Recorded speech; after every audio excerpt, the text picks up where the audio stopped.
को उनका स्वास्थ्य थोड़ा थोड़ा ठीक हो रहा है धीरे धीरे। और उन्होंने 26 नवंबर से अपना अनशन शुरू किया था। 6 अप्रैल को लोगों के बार बार निवेदन करने के बाद, लोगों द्वारा बार बार, किसानों द्वारा बार बार रिक्वेस्ट करने के बाद उन्होंने 6 अप्रैल को अपना अनशन समाप्त किया। तो टोटल मिला के 132 दिनों तक उनका अनशन रहा। 132 दिनों में से पहले 54 दिन बिना किसी मेडिकल एड के अनशन चला।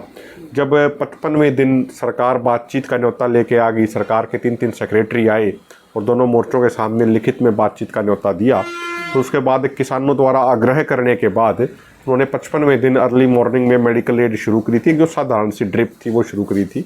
तो उसके बाद 55वें दिन के बाद 15-15, 20-20 दिन में एक बार ड्रिप लग जाया करती, लेकिन उसके बावजूद भी उनकी सारी नसें थी वो ब्लॉक हो गई थी। तो उसके बाद 132 दिनों तक उनका अनशन चला। जब 19 तारीख को हमारी बैठक थी, 19 मार्च को, और अगली तारीख 4 मई की यानी आज की ही रख दी गई थी। तो जब हम वहाँ से निकले तो धोखे से हमें गिरफ्तार करके जेल में भेज दिया गया और हमारे मोर्चों को बुलडोजर के माध्यम से कुचला गया। किसानों के साथ हिंसात्मक ढंग से पेश आया गया और उसके बाद डलेवाल साहब को भी पुलिस ने अपनी कस्टडी में ले लिया था, हमें जेल में भेज दिया था। तो डलेवाल साहब ने पुलिस कस्टडी में पानी पीना भी छोड़ दिया था। उन्होंने कहा था कि जब तक हमारे सारे साथी रिहा नहीं होंगे तब तक मैं पानी की एक बूंद भी नहीं पीऊँगा। 9-10 दिनों तक उन्होंने पानी भी नहीं पिया। जब उनकी हालत बहुत ज़्यादा बिगड़ गई तो उसके बाद हमें 10 दिन के बाद जेल से रिहा किया गया और डलेवाल साहब ने उसके बाद पानी पिया और फिर 6 अप्रैल को उन्होंने अपना आमरण अनशन किसानों के कहने पे समाप्त किया। अभी उनका स्वास्थ्य थोड़ा थोड़ा इम्प्रूव हो रहा है। अभी खुद चल तो नहीं पाते, सहारा लेके चलना पड़ता है, काफ़ी समय लगेगा पूरे तरीके से रिकवर होने में, लेकिन अभी वो सब्जी दही है, ये है, वो लेने लग गए हैं, वो उनको डाइजेस्ट होने लगा, वो उनको पचने लगा है।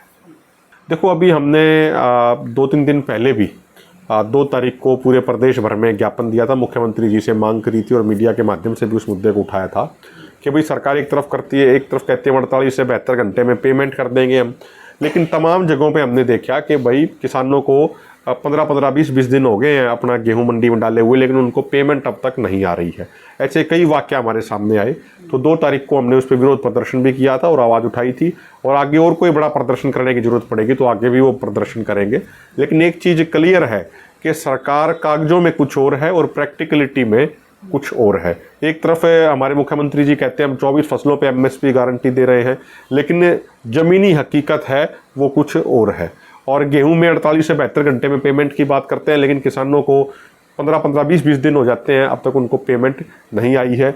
जो उठाने की जो पूरी प्रोसेस हुई वो बड़ी बहुत धीमी गति से चली, क्योंकि ये अपने चहेतों को टेंडर दे देते हैं, उनको कोई तजुर्बा नहीं होता, उस वजह से उठान में बहुत ज़्यादा दिक्कत आती है। और जब अलग अलग जिलों के हम DDA से जाके बात करते हैं कि भाई आप तो कह रहे थे 48 से 72 घंटे पेमेंट आ जाएगी, आई नहीं, फिर वो कहते हैं बोला जी जब गोदाम में लग जाएगी उसके 48 से 72 घंटे बाद हम देंगे।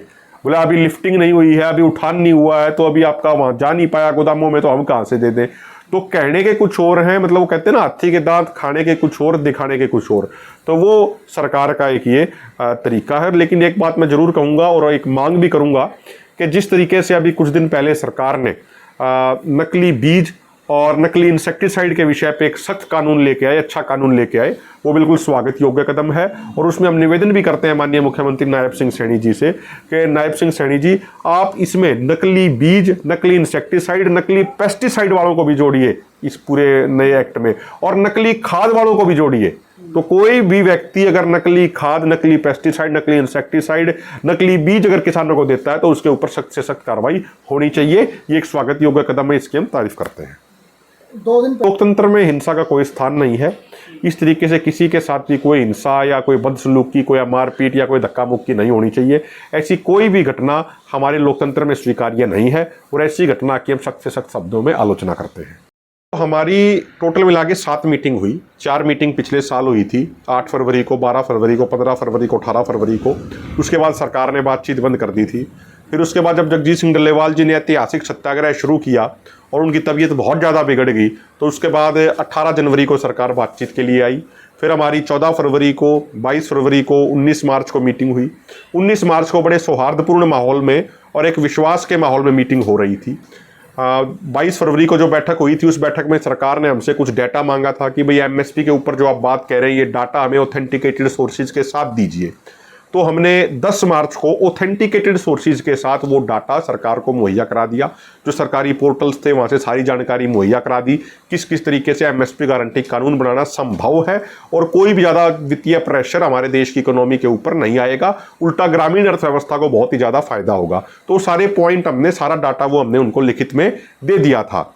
उसके बाद 19 मार्च को हमारी बैठक हुई, लगभग 5-6 घंटे तक बहस चली, बहुत सार्थक माहौल में बहस चली।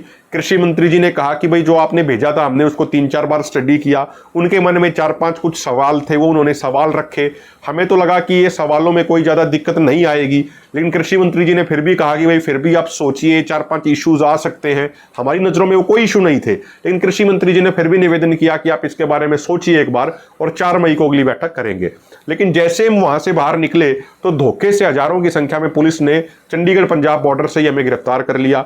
जगजीत सिंह डल्लेवाल जी को पहले वो जालंधर ले गए, वहाँ पुलिस कस्टडी में रखा, उसके बाद एक निजी हॉस्पिटल में एडमिट करा दिया जब उनकी हालत बहुत ज़्यादा बिगड़ने लगी, और हमें तुरंत पटियाला जेल में उसी रात को भेज दिया था। टोटल मिला के 1600 से अधिक किसानों को अलग अलग जेलों में भेजा गया था।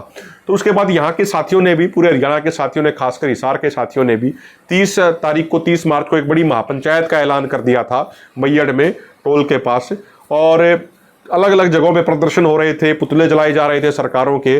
तो उसके बाद जब डल्लेवाल साहब ने भी पानी पीना बंद किया हुआ था, उनकी हालत भी बहुत ज़्यादा बिगड़ रही थी, इसलिए सरकार ने लगभग 28-29 तारीख को हमें रिहा किया। सबसे महत्वपूर्ण बात यह है कि आज तक देश और दुनिया के आंदोलनों के इतिहास में ऐसा कभी नहीं हुआ होगा कि कोई सरकार बातचीत के लिए हमें बुलाए और धोखे से हमें बंधक बुना के जेल में भेज दे। इस तरीके की शर्मनाक करतूतें सरकारों द्वारा करी गई। फिर उसके बाद अभी 26 तारीख को हमारे पास केंद्र सरकार की लिखित चिट्ठी आई, और 26 अप्रैल को लिखित चिट्ठी में सरकार ने कहा कि भाई 4 मई को 2 बजे बैठक होगी। हमने दोनों फोरमों की मीटिंग करी और दोनों फोरमों की मीटिंग करके तय किया, और तय करने के बाद एक चिट्ठी लिखी सरकार को 27 अप्रैल को, और हमने डिमांड करी कि भाई पंजाब सरकार ने किसानों का विश्वास तोड़ने का काम किया है, पंजाब सरकार ने किसानों को धोखे से गिरफ्तार करके जेल में भेजने का काम किया है, ऐसे लोगों से कोई बातचीत नहीं हो सकती। तो जो हमारी 4 मई की प्रस्तावित बैठक है, इस बैठक में पंजाब सरकार का कोई भी प्रतिनिधि नहीं होना चाहिए, और वैसे भी हमारी मांग केंद्र सरकार से है। उसके जवाब में 1 मई को केंद्र सरकार ने हमें चिट्ठी भेजी कि नहीं भाई, पंजाब सरकार मीटिंग के अंदर जरूर होगी, और उन्होंने कहा, उन्होंने संघीय ढांचे, फेडरल स्ट्रक्चर को बचाने की दुहाई दी। तो उसके बाद कल हमारी मीटिंग हुई थी दोनों फॉर्मों की, और मीटिंग में हमने तय किया कि हम सरकार को लिखित में भेजेंगे और सरकार को स्पष्ट करेंगे कि हमारी मांग एज इट इज स्टैंड करती है कि जो भी प्रस्तावित बैठक हो उसमें पंजाब सरकार का कोई भी प्रतिनिधि नहीं होना चाहिए। और जहां तक फेडरल स्ट्रक्चर की बात है, तो हमारे पास सैकड़ों ऐसी घटनाएं मौजूद है जहां पे केंद्र सरकार ने राज्यों के अधिकारों पर अतिक्रमण करने का काम किया। जब 2020 में 3 कृषि कानून आए थे, देखा जाए तो खेती भी स्टेट सब्जेक्ट है, लेकिन सेंट्रल गवर्नमेंट 3 कृषि कानून ले आई, तो तब क्या राज्यों के अधिकारों पर अतिक्रमण नहीं हो रहा था? तब क्या फेडरल स्ट्रक्चर को बचाने की चिंता नहीं करनी चाहिए थी? इसके अलावा जीएसटी का मुद्दा देख लो, जीएसटी के मुद्दे पे सारी स्टेट गवर्नमेंट सेंट्रल गवर्नमेंट से नाराज है कि उनका हिस्सा नहीं मिल रहा है प्रॉपर तरीके से। तो उससे क्या राज्यों के अधिकारों पर अतिक्रमण नहीं हो रहा? क्या उससे फेडरल स्ट्रक्चर में दिक्कत नहीं आ रही? क्या उस समय फेडरल स्ट्रक्चर की चिंता हमारी केंद्र सरकार को नहीं करनी चाहिए? तो ये बेवजह की दुहाई दी जा रही है, और इस चीज से क्लियर हो गया जो बात हम पहले से कहते आ रहे थे कि 19 मार्च को जो हमारे साथ हुआ उसमें स्टेट गवर्नमेंट के साथ साथ केंद्र सरकार की भी जिम्मेदारी बनती है, क्योंकि 19 मार्च को हमें लिखित न्योता दे के जो बुलाया गया था, वो लिखित न्योता केंद्र सरकार द्वारा दिया गया था, सेंट्रल गवर्नमेंट द्वारा दिया गया था। इसलिए उनकी भी जिम्मेदारी बनती थी कि चलती बातचीत के दौरान इस तरीके की कोई भी घटना आंदोलनकारी लोगों के साथ ना हो। जब बुलाया हमें केंद्र सरकार ने था, तो उनको यह सुनिश्चित करना चाहिए था कि हम सही तरीके से, सही सलामत रह के, सुरक्षित तरीके से अपने मोर्चों पे पहुंच पाते।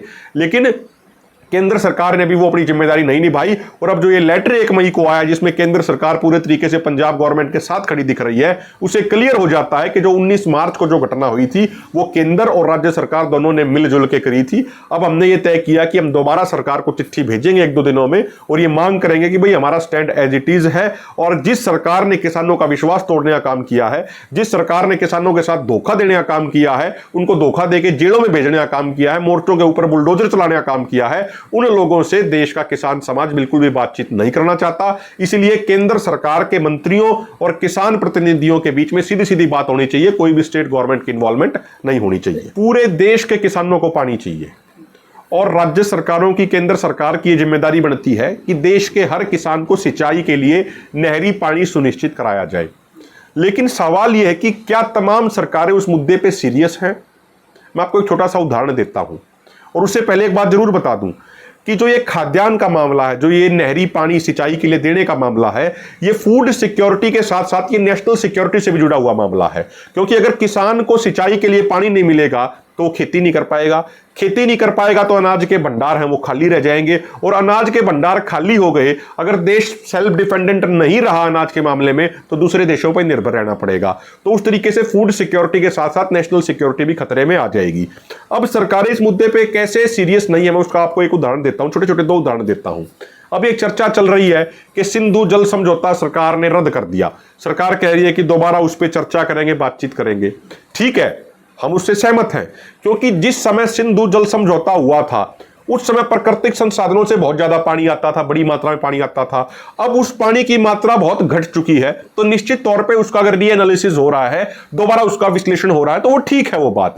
लेकिन महत्वपूर्ण बात यह है कि सिंधु जल समझौते के तहत जिन 3 नदियों का पूरा पानी भारत को इस्तेमाल करने का हक है, उन 3 नदियों का भी काफी पानी पाकिस्तान में बह रहा है, चाहे रावी हो, सतलुज हो, ब्यास हो। आप माधेपुर हेड पे चले जाइए, वहां पे आप देखिए कि डैम की जो जर्जर हालत है, उस जर्जर हालत की वजह से कई लाख क्यूसेक पानी पाकिस्तान में जा रहा है, जिसके ऊपर पूरा हक भारत का है। तो तमाम सरकारों ने आज तक क्या किया, चाहे कांग्रेस की सरकार रही हो, चाहे बीजेपी की सरकार रही हो, या अन्य पार्टियों की सरकार रही हो, अगर वो सीरियस होती तो वो एक बूंद पानी भी पाकिस्तान नहीं जाना चाहिए था, जो रावी सतलुज ब्यास का जा रहा है, जिसके ऊपर 100 का 100% हक भारत का है, भारत के किसानों का है। तो सरकार सीरियस नहीं है। दूसरी बात, 1980 में जब इंदिरा गांधी जी प्राइम मिनिस्टर थी, उस समय एक शारदा यमुना लिंक प्रोजेक्ट पर रिसर्च शुरू हुई थी।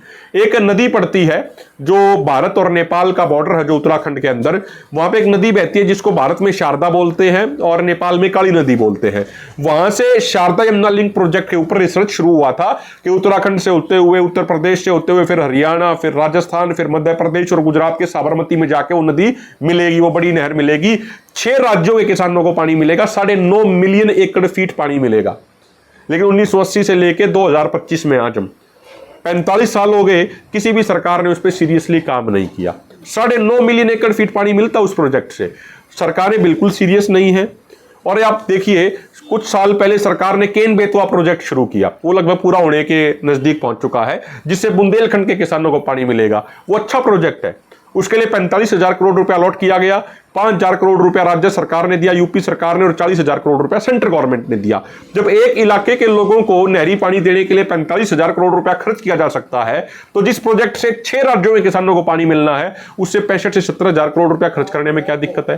केंद्र सरकार लगाए, सभी राज्य सरकारों की जिम्मेदारी, केंद्र सरकार अपना हिस्सा भी डाले और उस प्रोजेक्ट को बनाए, अगर ये सीरियस है तो। और हम अंत में फिर कहेंगे कि 2 तारीख को भी जब हमने ज्ञापन दिया था, मुख्यमंत्री जी से मांग करी है कि पूरे प्रदेश को, जो खरीफ सीजन की फसलों की बुआई का लगभग समय शुरू हो चुका है, तो सभी किसानों को नहरी पानी की जरूरत है सिंचाई के लिए, तो सभी किसानों को नहरी पानी सुनिश्चित कराया जाना चाहिए। और जो ये तमाम पॉलिटिकल पार्टियां हैं, ऐसे महत्वपूर्ण मुद्दे पे जो एक ये राजनीतिक ड्रामा करने का काम कर रही हैं, इनको राजनीतिक ड्रामा बंद करना चाहिए। ये राजनीति करने का मुद्दा नहीं है, ये नेशनल इंपॉर्टेंस का मुद्दा है, और सभी को मिलजुल के सभी किसानों को नहरी पानी सुनिश्चित कराने के लिए काम करना चाहिए।